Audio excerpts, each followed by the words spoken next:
آزاد ہوا تھا اور معرض وجود میں آیا تھا، اور ادھر سے کام وہ کر رہے ہیں کہ جس میں اللہ کی ناراضگی ہے۔ اور سب سے بڑی اور خطرناک غلطی اور مسٹیک ہماری یہ ہے کہ غلطی بھی ان سے کروا رہے ہیں کہ جنہوں نے آگے ملک کو سنبھالنا ہے، جو ہمارا فیوچر ہے۔ غلطیاں بھی ان سے کروا رہے ہیں، اور کروا کون رہا ہے؟ والدین۔ اب آپ کسی محلے میں سکون سے نہیں رہ سکتے اس ہفتے میں۔ کوئی باہر سے آ کے پوچھے جی کیوں، تو آپ کہیں گے ہمارا ملک آزاد ہوا تھا۔ اس سے اگلی بات بندہ کیا کرے کہ باہر سے کوئی آئے اور وہ حالات دیکھے، بھئی یہ کیا ہو رہا ہے، سارے مریض اندر تڑپ رہے ہیں جناب، کوئی بندہ سو نہیں سکتا، کوئی آرام نہیں کر سکتا۔ کوئی پوچھے کہ بھئی یہ کیا ہو رہا ہے، تو ہم کہیں گے ہم آزاد ہوئے تھے۔ اب میں تو نہیں کہتا، وہ کہے گا لعنت ہے تم پر، وہ یہ کہے گا آگے سے یہ تمہیں آزادی ملی تھی۔ اور ساتھ یہ بھی بتانا کہ ہمارے ابا و اجداد نے قربانیاں دی تھی۔ ساتھ یہ بھی بتانا کہ جب بر صغیر ہمارا ہندوستان تقسیم ہو گیا تھا، تقسیم کے بعد جب ٹرین وہاں سے آتی تھی نا، تو سوائے ڈرائیور کی ایک بھی بندہ زندہ نہیں ہوتا تھا۔ اور یہ بھی بتانا کہ دریائے راوی خون سے بھر گیا تھا۔ وہ کہے گا کہ جو کہے گا وہ میں نہیں کہہ سکتا یہاں پہ۔ یعنی اس پورے ہفتے کے اندر وہ کچھ ہو رہا ہے، یقین جانیے کہ کوئی ایک کام بتا دیں کہ جو ہم شکرانے کے طور پہ کر رہے ہوں۔ ابھی آج رات کو جو ہوگا وہ آپ دیکھ لیجئے گا، ہماری یوتھ باہر نکلے گی، پڑھی لکھی، ایجوکیٹڈ، اور وہ روڈوں پہ وہ حالات کریں گے کہ الامان والحفیظ۔ کوئی اگر اسی کی مووی بنا کے کہیں ڈال دینا باہر، اور وہ کہے کہ یہ ملک آزاد ہوا تھا اور ان کے بزرگوں نے یہ قربانی، ابھی میں عرض کرتا ہوں مختصر، وقت اتنا نہیں ہمارے پاس، کہ کیا کیا قربانی، کون سی ایسی قربانی ہے جو آپ سوچیں اور ہمارے بزرگوں نے نہ دی ہو، ہمارے آبا و اجداد نے وہ قربانی نہ دی ہو، آپ سوچیں، اور پھر آپ اب مطالعہ ہم کرتے نہیں، افسوس تو یہ ہے۔ ہمیں تو یہی پتا کہ 14 اگست کو پاکستان بنا تھا، بس ٹھیک ہے، حالانکہ اس کی ہسٹری تو بہت پہلے سے شروع ہوتی ہے۔ یعنی 1857 میں، اگر میں اپنے شعبے کے حوالے سے بات کروں، ہر بندہ اپنے شعبے کی بات کرتا ہے نا، تو جو مشائخ کا، جو علماء کا کردار ہے، تو 1857 میں سب سے پہلے فتویٰ دیا گیا تھا انگریز کے خلاف، اور فتویٰ دینے والے ہمارے اہل سنت کے ایک بہت بڑے امام تھے، امام فضل حق خیر آبادی رحمہ اللہ تعالی۔ توجہ میری طرف، کیا نام تھا؟ امام فضل حق خیر آبادی رحمہ اللہ تعالی۔ بھری پڑی ایک کتابیں، آپ ان کی ہسٹری نکال کے دیکھ لیں۔ اچھا مرزق بھائی، جب آپ نے فتویٰ دیا تھا اس وقت اعلی حضرت 1 سال کے تھے۔ ہمارے جو امام ہیں اعلی حضرت امام علیہ سنت امام احمد رضا خان فاضل بریلوی 1 سال کے تھے اس وقت جب آپ نے فتویٰ دیا، مولانا امام فضل حق خیر آبادی رحمہ اللہ نے۔ آپ چونکہ 1856 میں پیدائش ہے اعلی حضرت کی، تو فتویٰ تھا 1857 میں، پہلا فتویٰ انگریز کے خلاف جہاد کا۔ اس وقت آپ کے دادا رضا علی خان صاحب، والد لکی علی خان صاحب اعلی حضرت کے، ان دونوں نے اس فتوے پر سائن فرمائے تھے، سائن کیے تھے، حمایت کی تھی، تائید کی تھی اس فتویٰ کی کہ انگریز کے خلاف جہاد کرنا ہے، ورنہ یہ ذہنی طور پر مسلمانوں کو غلام بنا لیں گے۔ آپ کو پتہ ہے کہ پھر اس کے بعد جو سلسلہ شروع ہوا نا، وہ ہم نے کبھی پڑھا ہی نہیں ہے سرے سے۔ ہم سمجھتے ہیں کہ یہ کوئی 5 سال کی محنت ہے، اور تب وہ 2 ہے 5 سال کی کوئی محنت ہے، اس کے بعد پاکستان بن گیا تھا۔ 1857 کا میں بتا رہا ہوں آپ کو۔ اگر آپ مجھے اجازت دیں تو میں اس سے پہلے کا آپ کو بتاؤں تو 2 قومی نظریہ جو ہمیں سکولوں کے اندر پڑھایا جاتا ہے، 2 قومی نظریہ، 2 قومی نظریہ ہم سکول میں پڑھتے ہیں نا، کہ علامہ اقبال نے پیش فرمایا تھا، یا قائد اعظم کا 2 قومی نظریہ، حالانکہ یہ بالکل بے بنیاد اور غلط ہے۔ یہ تو ٹھیک ہے کہ ان دونوں ہستی نے پیش کیا، لیکن اس سے پہلے 2 اور ہستیاں تھیں جنہوں نے 2 قومی نظریہ پیش کیا تھا، اور ویڈیو ریکارڈ ہو رہی ہے۔ اگر کوئی اس پہ بات کرنا چاہے کہ ویسے کوئی ہوا میں بات کر دی ہے، تو تاریخ کی ساری کتابوں کے اندر وہ 2 قومی نظریہ موجود ہیں، لیکن وہ کبھی بھی ہمارے یونیورسٹیز میں، کالجز میں پیش نہیں کیا جاتا، بتایا نہیں جاتا۔ کیوں؟ کہ پیش کرنے والے داڑھیوں والے تھے. میں چیلنج کے طور پہ کہہ رہا ہوں کہ پیش کرنے والے چونکہ علماء یا اولیاء کی جماعت سے تھے، اس لیے اس کو کبھی بتایا ہی نہیں گیا کہ دو قومی نظریہ کب پیش ہوا. میں بتاتا ہوں. سب سے پہلے دو قومی نظریہ مجدد الفسانی شیخ احمد سرہندی رحمہ اللہ تعالی، بہت بڑے مجدد اور امام اور اللہ کے ولی، جن کی رگوں میں فاروق اعظم کا خون تھا. بابا سے کہہ دیجیے سبحان اللہ. فاروق اعظم رضی اللہ تعالیٰ عنہ کا خون. آپ نے اکبر بادشاہ جو ہندوؤں کی باتوں میں آ گیا تھا نا، اور ہندوؤں نے کیا کچھ کام نہیں لیا اکبر بادشاہ سے، اس وقت سب سے پہلے دو قومی نظریہ پیش کیا تھا مجدد پاک نے، جن کے مزار پر شاید یونیورسٹی کے بچے اگر بیٹھے ہیں، جن کے مزار پر علامہ اقبال حاضر ہوئے تو پوری نظم آپ نے لکھی ہے. مجدد پاک کے مزار شریف پر علامہ اقبال حاضر ہوئے تو پوری نظم لکھی علامہ اقبال نے کہ کس ہستی کے مزار پہ میں گیا ہوں. سب سے پہلے تو آپ نے پیش کیا تھا دو قومی نظریہ. فرمائیے ہندو اور ہیں قوم، مسلمان قوم اور ہے. ان کا نظریہ اور ہے، مسلمانوں کا نظریہ اور. ان کی تہذیب اور، مسلمانوں کی تہذیب اور. ان کا کلچر اور، مسلمانوں کا کلچر اور ہے. تو سب سے پہلے پیش کرنے والے مجدد پاک کہ جو بھی اکبر بادشاہ کے دربار میں جاتا تھا اس کو سر جھکانا پڑتا تھا. مجدد پاک گئے نا تو آپ سیدھے جا کے کھڑے ہو گئے. اب فاروقی خون ہو تو پھر کوئی رنگ تو دکھائے گا نا. تو کہا کہ انہوں نے سر نہیں جھکایا. کہا جی یہ کہتے ہیں میرا خدا کے علاوہ کسی کے سامنے سر نہیں جھکتا. ان کو بڑا غصہ آئے گا کہ یہ آج مولوی سر نہیں جھکائے گا. یہ تو اللہ کے ولی امام تھے، مجدد تھے، اور مجدد الف ثانی، 1000 سال کے مجدد. اس نے یہی کہا کہ یہ مولوی یہ سر کیوں نہیں جھکا رہا، یہ نہیں جھکائے گا تو کل اور کون جھکائے گا. اس نے بندے بھیجے کہ زبردستی ان کا سر جھکاؤ. تو پہلوان ٹائپ کے بندے گئے، انہوں نے کوشش کی سر کو جھکانے کی. اب فاروقی خون ہو وہ جھکے کیسے؟ انہوں نے پورا زور لگایا. تاریخ کی کتابوں میں وہ الفاظ، سنہری الفاظ لکھے ہوئے ہیں کہ آپ کی ناک مبارک سے خون اتنا نکلا کہ واضح خون نکل رہا تھا. وہ چونکہ سر دبا رہے تھے نا زور سے، لیکن آپ نے سر نہیں جھکایا. اگر جھکے گا تو صرف اللہ کی اس دہلیز پہ جھکے گا، رب کے علاوہ کسی کے سامنے نہیں جھکے گا. اور آپ پتہ ہے اگر آپ تاریخ پڑھیں، میں ایک اسی واقعے پہ، اور اگر میں یعنی اسی ہستی کا ذکر شروع کر دوں پھر وہ ٹائم نہیں بچے گا. پھر ایسا وقت آیا کہ جب اس کا بیٹا تخت پہ بیٹھا تو مجدد پاک کو تو چونکہ جیل میں ڈال دیا تھا، اس نے کہا جی آپ ان کو لانا چاہیے، اتنے بڑے مجدد ہیں. تو آپ نے فرمایا ٹھیک ہے میں آؤں گا. تو چونکہ ہندوؤں کی باتوں میں وہ آ چکا تھا، اس میں ایک یہ بھی تھا کہ گائے کو ذبح نہیں کرنا. تو آپ نے فرمایا کہ ٹھیک ہے ادھر سے میں داخل ہوں گا، ادھر سے گائے کو ذبح کرنا ہے. مجدد پاک نے شرط کیا رکھی کہ میں اندر داخل ہوں گا اس دربار میں بادشاہ کے، لیکن ادھر گائے کو ذبح کیا جائے گا، ادھر وقت کا امام داخل ہوگا، تاکہ پتہ چلے کہ امام کے داخل ہوتے ہی اسلام پر جو پابندیاں تھیں وہ پابندیاں اٹھتی جا رہی ہیں، ادھر سے مجدد پاک داخل ہو رہے ہیں. یہ تو قوم نظریہ آپ نے پیش فرمایا. دوسرے نمبر، وقت چونکہ کم ہے، وہ تھے اعلی حضرت امام علیہ سنت. میرے پاس اس وقت فتاوی رضویہ شریف موجود ہے.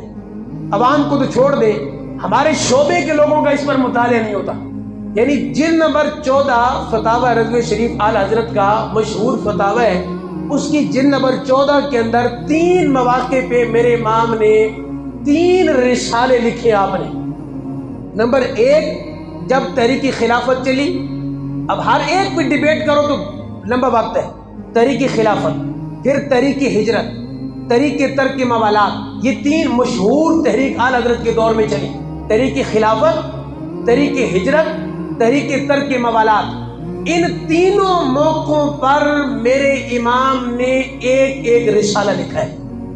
کہہ دیجیے ذرا محبت سے سبحان اللہ. کبھی تو شعر سے ہٹ کے بھی بات کر دیا کرے سبحان اللہ. 3 موقعوں پہ 3 رسالے اس وقت بھی جلد نمبر 14 کے اندر وہ موجود ہے.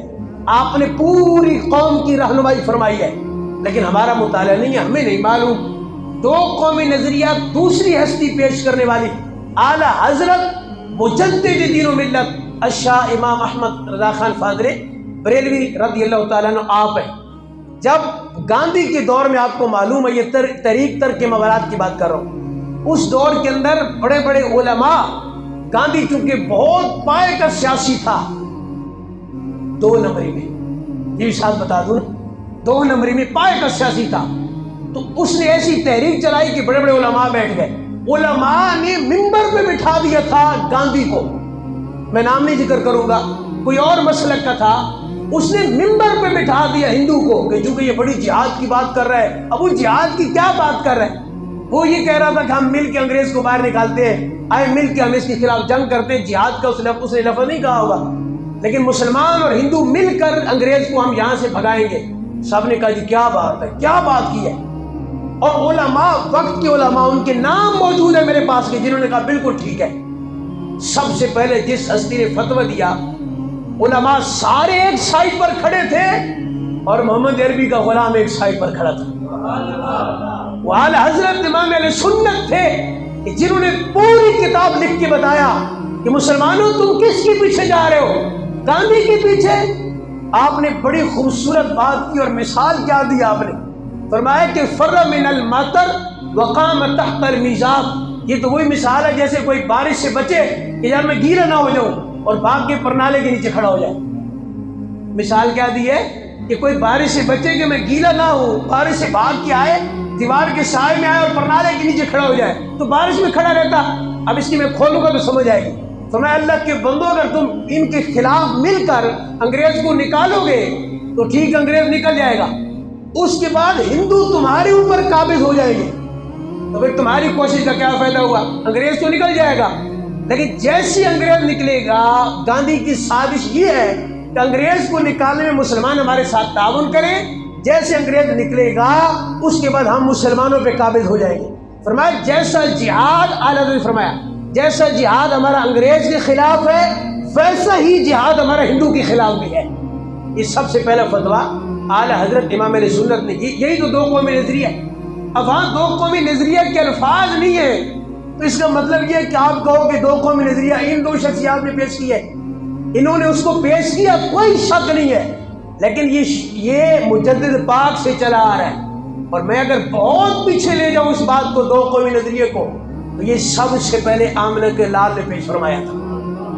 اب تو کہہ دیجیے محبت سے سبحان اللہ۔ اللہ کے محبوب نے جب سب سے پہلے ریاست مدینہ کی بنیاد رکھی تھی تو یہی تو 2 قومی نظریہ ہے کہ مسلمانوں کی ثقافت اور مسلمانوں کی تہذیب اور ان کا کلچر اور یہودیوں، عیسائیوں اور باقی مشرکوں کا کلچر اور ہے۔ سب سے پہلے ریاست مدینہ میرے محبوب آقا نے بنیاد رکھی ہے، اس لیے کہا جاتا ہے یہ جملہ کہ ریاست مدینہ کے بعد اگر پوری دنیا کے اندر کوئی ملک بنا ہے تو کوئی جغرافیائی بنیاد پہ بنا، کوئی تہذیب کے نام پہ بنا، کوئی رنگ، کوئی نسل، کوئی کسی بنیاد پہ بنتا رہا۔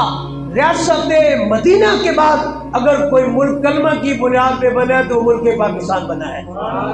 ذرا محبت سے کہہ دیجیے سبحان اللہ۔ یہ ہمیں جو ملک پاکستان سے پیار ہے، رب کعبہ کی قسم ہے، اس وجہ سے بھی ہے کہ ہماری مٹی، ہماری خاک، ہمارا وطن، ہماری زمین، یہ سب جگہ اپنی جگہ ہے، لیکن علماء فرماتے ہیں اگر سب سے زیادہ ہمیں ملک پاکستان سے پیار ہے تو وہ ایمان کی وجہ سے ہے کہ یہ ملک وہ ہے جو کلمہ کی بنیاد پہ ہمارے لیے وجود میں آیا ہے۔ باقی مٹی کی وجہ سے بھی ہے کہ ہمارا وطن ہے، ہماری سرزمین ہے، ہماری پاک سرزمین ہے، ہر چیز اپنی جگہ پہ، لیکن ایمان سب سے پہلے نمبر پہ ہے۔ ہمیں یہ آج تک خیال نہیں آیا۔ اب میں تھوڑا سا قربانی کی طرف آخری باتیں عرض کرتا ہوں، ورنہ ایک بات پہ یقین جانیے گھنٹوں بات ہو سکتی ہے۔ اس بات کی طرف آپ آ جائیے خدا کے لیے کہ آج ہماری یوتھ کر رہی ہے، یا آج رات کو جو نوجوان روڈز پہ نکل کے کریں گے، تو مجھے بتائیے میں آپ کو ایک موضوع دے دیتا ہوں، آپ خود سوچ لیجیے کہ کیا ملک پاکستان بناتے وقت ہمارے بزرگوں نے یہی سوچا تھا؟ جب ملک پاکستان اسی مقصد کے لیے بنایا گیا تھا؟ آپ ساری تاریخ کو کھنگال ڈالیے، آپ کو کہیں بھی یہ نہیں ملے گا۔ علامہ اقبال سے، قائد اعظم محمد علی جناح سے، باقی ہمارے بزرگان دین سے، عوام سے، سب کو پڑھ ڈالیے آپ، ہر جگہ یہی لکھا ہوا ہے کہ ہم ایک ایسا ٹکڑا چاہتے ہیں زمین کا کہ جہاں پہ قرآن و سنت کا نفاذ ہو۔ اب اگرچہ قرآن و سنت کا نفاذ نہیں ہے، یہ ایک علیحدہ ٹاپک، لیکن بنایا اسی مقصد کے لیے گیا تھا۔ آپ تاریخ کو پڑھیے، مسلمانوں کی قربانیاں، نیٹ کو ہی نکال لیجیے کم از کم، وہاں پہ لکھ لیجیے مسلمانوں کی قربانیاں پاکستان بناتے وقت کیا تھی، تو آپ کو پتہ چلے کہ ہندوؤں نے، سکھوں نے، انہوں نے کتنے ہزار مسلمانوں کو شہید کیا. کسی کا بیٹا ادھر رہ گیا، کسی کی بچی رہ گئی، کسی کی بہنیں وہاں پہ رہ گئی، کسی کی عزت لوٹی گئی. 70,000 عورتیں. بات کرنی بڑی آسان ہے. میں اس لیے عرض کر رہا ہوں کہ اگر وہی بزرگ اٹھ کے آ جائیں نا، میرے خیال میں وہ ہمارے خلاف جہاد نہ شروع کر دیں. جو آج بچے باہر گلیوں میں کر رہے ہیں، اور جو نوجوان رات کو کریں گے، تو وہ تو کریں گے ان کے خلاف، تو بعد میں جہاد کرتے ہیں پہلے ان کے خلاف کرو. کہ تمہیں شرم نہیں آ رہی کہ ہم نے اپنی جانوں کے نذرانے پیش کر دی، ہم نے زمین نہیں دیکھی، ہم نے اپنا ملک نہیں دیکھا، کئیوں نے اپنی کتنی ایکڑ زمینوں کو چھوڑا.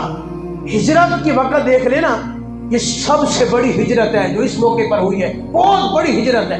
لاکھوں کی تعداد میں لوگوں نے ہجرت کی ہے. ہجرت کا کیا مطلب ہوتا ہے؟ اپنا گھر چھوڑ دو، اپنی زمینیں چھوڑ دو، اپنے رشتہ دار چھوڑ دو. کسی کی بوڑھی ماں وہاں پہ رہ گئی، وہ ساری زندگی روتا رہا، اپنی ماں سے نہیں مل سکا. کسی کا باپ رہ گیا، وہ باپ کو ساری زندگی نہیں مل سکا. کسی کے سامنے اس کی بیٹی کی عزت کو تار تار کیا گیا، وہ اپنی بیٹی کی عزت کو نہیں بچا سکا. آپ پڑھے نظر، آپ کو پتہ چلے. آج کے نوجوانوں کو یہ بتانے کی ضرورت ہے. سلنسر نکال کے وہاں جا کے روڈ پہ، مار روڈ پہ جائیں گے، 14 اگست منائی جا رہی ہے. آپ کے بزرگوں کو پڑھیے ذرا، ان کی قربانیوں کو پڑھیے ذرا، پھر آپ کو پتہ چلے. کفن کے لیے لباس تک نہیں ہوتا تھا کہ کفن کیسے دے.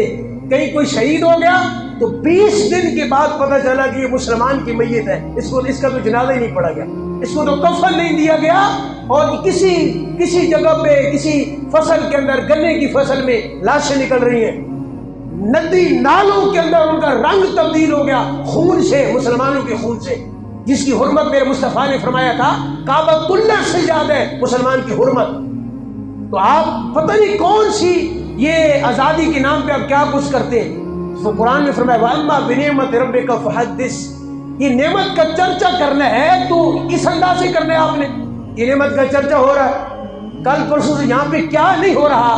اور چھوٹے چھوٹے بچے جن کو بتانا تھا کہ ملک پاکستان کیسے بنا ہے، جن کو بتانا تھا کہ تم نے بڑے ہو کے کیا کرنا ہے، ان کے ہاتھ میں ہم نے کیا پکڑا دیے، اور کیا شور شرابہ اور کیا باہر نہیں ہو رہا. یہ پاکستان کی آزادی بنائی جا رہی ہے. سب سے بہترین طریقہ تھا کہ قرآن کی تلاوت کی جاتی، 2 نفل پڑھے جاتے شکرانے کے، اصالہ ثواب کیا جاتا، جو ابھی ہم انشاءاللہ کریں گے.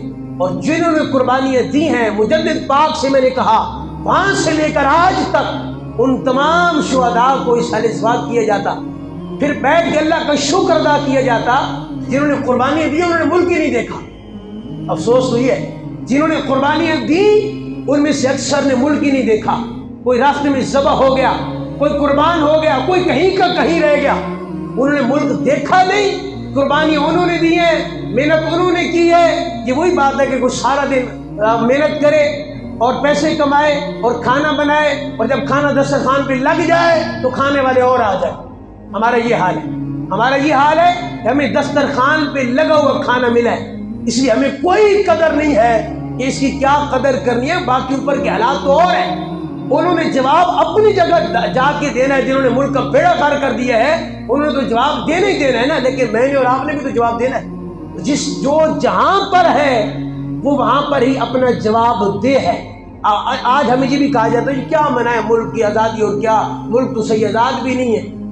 تو بھائی جو جہاں بیٹھا ہے نا، اس نے وہ اپنا جواب دینا ہے، وہ آگے جواب دے گا. آپ کیا سمجھتے ہیں کہ لاکھوں کی قربانیاں اور جو لوٹ کے کھا رہا ہے اس سے آگے کوئی پوچھا نہیں جائے گا. اگر صرف آپ علماء اور مشائخ کا پڑھ لیجیے نا، ایک دن میں 500 علماء کی آپ دیکھیں ان کو کہاں لٹکا دیا جاتا تھا. جب صبح اٹھتے تھے کبھی کسی عالم کی لاش لٹکی ہوئی ہے، کبھی کسی کی. یہ کیا حالات نہیں ہوئے، تو کیا ان کو ویسے چھوڑ دیا جائے گا کہ آپ جاؤ کیونکہ آپ نے ملک کو لوٹا تھا تو جنت آپ کا انتظار کر رہی ہے.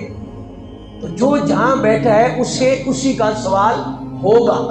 یہ بھول جائیں آپ یہ مت کہیں. آج کالے جھنڈے بھی لگا دی بعض لوگوں نے، آپ نے دیکھا ہوگا. مجھے بھی آیا کہ جی یہ لگانا کیسا ہے.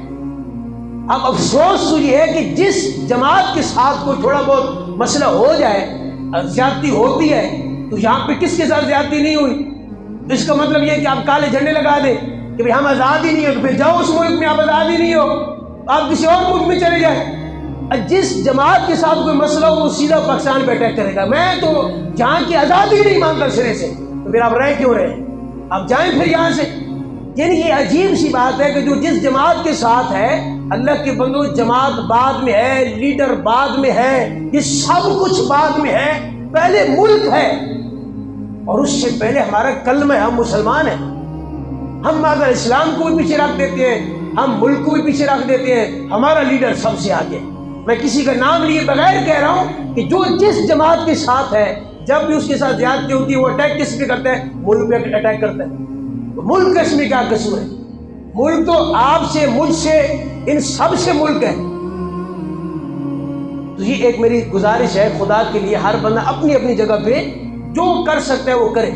اب یہ کہیں گے کہ جی ہم کریں گے تو کیا ہوگا؟ کچھ بھی نہ ہو۔ کم از کم آپ سے تو نہیں پوچھا جائے گا نا۔ آپ کوئی سال ثواب کر دیں، اس کا ثواب آپ کو تو ضرور ملے گا۔ ہو سکتا ہے یہاں کچھ ایسے لوگ بیٹھے ہوں کہ جو وہاں سے ہجرت کر کے آئے ہوں، جن کی زمینیں وہاں پہ رہ گئی اور جن کے والدین وہاں پہ رہ گئے، آج تک نہیں مل سکے۔ ان سے آپ پوچھیں، وہ آپ کو ذرا بتائیں گے کہ کیا معاملات ہیں۔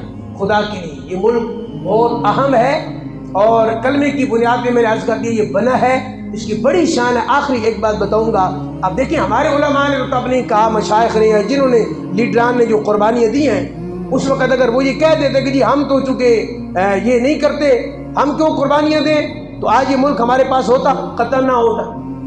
میں نے آپ کو ایک ابھی ان کی اپنے امام فضل خیر آبادی رحمہ اللہ تعالیٰ کی آپ کو بتایا کہ آپ نے جہاد کی اپنا فتویٰ دیا انگریزوں کے خلاف، پھر کالے پانی کی سزا ہوئی۔ وہ میں نے اگلی ڈیٹیل بتائی نہیں کہ جیل میں یا وہاں پہ آپ کے ساتھ کیا ہوتا رہا، لیکن آپ اپنے فتوے سے پیچھے نہیں ہٹے تھے۔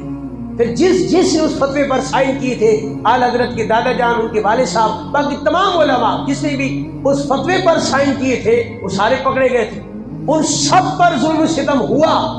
انہوں نے نہیں کہا کہ ہم تو پیچھے ہٹ رہے ہیں، بلکہ آپ دیکھیے ذرا مولانا کفایت علی کافی رحمہ اللہ تعالی، جن کو جیل کے اندر شہید کیا گیا اور پھانسی گھاٹ کی طرف آپ کو لے کے جایا جا رہا تھا انگریز کی حکومت کے دوران، آپ دیکھیے ذرا، اللہ اکبر، آپ نے کیا خوبصورت ایک پورا کلام لکھا آپ نے۔ اس میں صرف ایک شعر میں آپ کو سناؤں گا کہ آپ پھانسی گھاٹ کی طرف، پھانسی کی سزا ہو چکی ہے، پتہ ہے کہ اگلے لمحے میری موت، لیکن کلام ایسا لکھا ہے کہ آج تک کلام پڑھا جا رہا ہے اور ایمان کو تازگی بھی مل رہی ہے۔ محبت سے کہہ دی سبحان اللہ۔ آپ فرماتے کوئی گل باقی رہے گا نہ چمن رہ جائے گا۔ میں کفایت علی کافی جا رہا ہے، یا اور علماء جا رہے ہیں، یا لیڈر جا رہے ہیں، یا عوام جا رہی ہے، ذبح ہو رہی ہے، تو میں کچھ بھی باقی نہیں رہے گا۔ کوئی گل باقی رہے گا نہ چمن رہ جائے گا، بس رسول اللہ کا دین حسن رہ جائے گا۔ فرمایا رسول اللہ کا دین حسن رہ جائے گا، باقی کوئی نہیں رہے گا۔ آپ پھانسی گھاٹ کی طرف چلے گئے، آپ شہید ہو گئے، پھانسی دی گئی باقاعدہ آپ کو، لیکن آپ کا یہ پورا کلام آج تک پڑھا جاتا ہے۔ تو آپ نے تو یہ نہیں فرمایا کہ ہم کیوں قربانی دیں، لیکن میں اور آپ فوراً کہتے ہیں کہ میرے اور آپ کے اچھے ہونے سے کیا ہوگا۔ تو ہر ایک نے اپنا جواب دینا ہے، میں نے اور آپ نے اپنا جواب دینا ہے۔ اللہ تعالیٰ اس ملک کی حفاظت فرمائے۔